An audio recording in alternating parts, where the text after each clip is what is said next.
Olá, eu sou Giane Salles e hoje estou aqui com o educador financeiro Roger Milan, professor da disciplina de Contabilidade Mental e Finanças Comportamentais do curso de pós-graduação em Educação e Coaching Financeiro. Tudo bem, Roger? Tudo bem, e você, Giane? Tudo jóia. Você pode falar um pouquinho para nós qual que é a diferença entre contabilidade mental e finanças comportamentais? Contabilidade mental é um viés das finanças comportamentais. Finanças comportamentais são os estudos com relação ao comportamento humano e as finanças pessoais e também do mercado financeiro. E como que a contabilidade mental, ela influencia no dia a dia das pessoas? A contabilidade mental, ela influencia porque muitas pessoas costumam cometer certos erros. E esses erros geralmente são erros cognitivos. São erros que as pessoas pensam até que estão certas, mas é uma forma às vezes do cérebro até tentar enganar a pessoa para ela tomar uma decisão. Dá essa impressão, né, que o cérebro está me enganando para tomar uma decisão. E também um outro erro comum que acontece é com a heurística. O que é heurística? A heurística a pessoa toma uma decisão baseada numa forma de um caminho mais fácil, um macete. Às vezes, heurística, nós podemos cometer erros. Por exemplo, se eu falo assim, que bicho que é rápido, tem 4 patas e faz miau, todo mundo vai responder que é um gato, né? Mas é uma pergunta óbvia, dá para responder pela heurística. Eu não preciso fazer uma pesquisa para descobrir que o bicho é um gato. Mas tem algumas outras questões que as pessoas às vezes vão fazer uma prova de um concurso. E muitas vezes as pessoas vão responder perguntas que elas têm convicção que a resposta é aquela por causa da heurística, por causa de ela formou um pensamento, um caminho mais curto, um macete, e respondeu e teve essa convicção que foi uma convicção errada. Por quê? Porque ela ali naquela questão ela deveria ter resolvido de uma forma mais sistemática, né?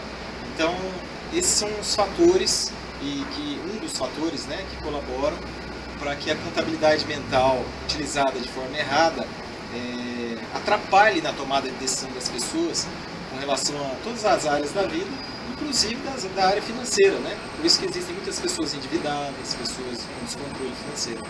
A gente chama de heurística inadequada, né? Que ele vai muito pela intuição dele. Nem sempre a intuição é certa, porque heurística é muito isso. Heurística é a intuição, é o inconsciente. E tem pessoas que até falam, né? Ah, eu vou pela minha intuição. Mas é um risco, né? Não foi calculado. Nessa trajetória, ocorrem algumas situações. Uma das situações são as influências sociais, por exemplo. Tem muitas pessoas que vão... um exemplo bacana, um exemplo interessante de influências sociais é o efeito manada, por exemplo, né? Aquelas ofertas que pessoas vão em público, tem até aquele filme, né, Delírios do Consumo. Esse filme retrata de uma maneira caricata, mas muito interessante.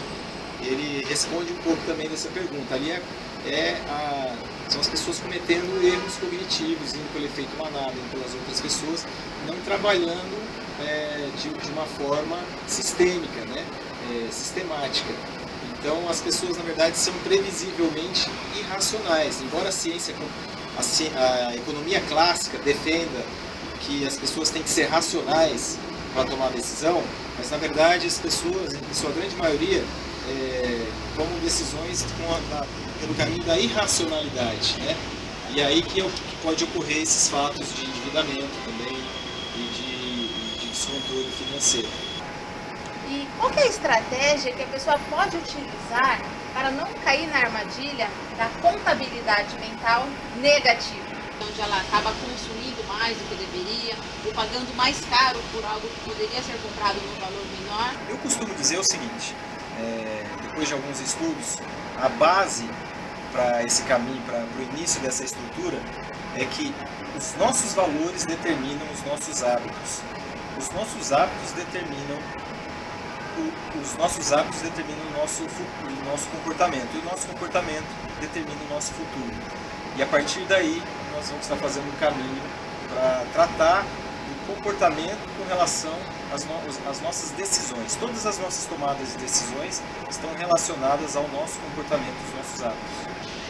Toda pessoa, na minha opinião, deve fazer um diagnóstico conhecer o seu eu financeiro, é um trabalho de autoconhecimento, onde ela vai descobrir verdades que ela não conhecia ainda, né?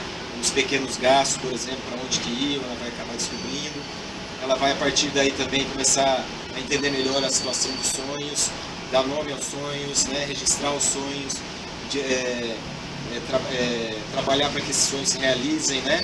Quanto tempo realizar os sonhos de curto, médio e longo prazo. Se você quiser contratar o Roger para falar na sua empresa ou para aprender um pouquinho mais com os cursos que ele tem sobre finanças comportamentais e contabilidade mental, fala aí pro pessoal, Roger. Então quem tiver interesse, entre em contato comigo pelo e-mail contato@rogermilan.com.br e também pelo telefone 11 96350 8580. Roger, muito obrigada pela oportunidade. Eu que agradeço. Nossa, é uma satisfação estar aqui no programa de vocês. Eu tenho a grande honra de fazer parte do início dessa história e eu simplesmente recomendo com muita força Divas do Dinheiro. Ele veio para ficar, ele vai só crescer cada vez mais nesse Brasil e fora dele, eu tenho certeza disso e eu vou fazer parte disso. Contem comigo. Quem não conhece ainda o blog Divas do Dinheiro, acessa, entra que vocês não vão se arrepender. Tem muita coisa boa lá, é fora da caixa, é descontraído, essas mulheres são demais.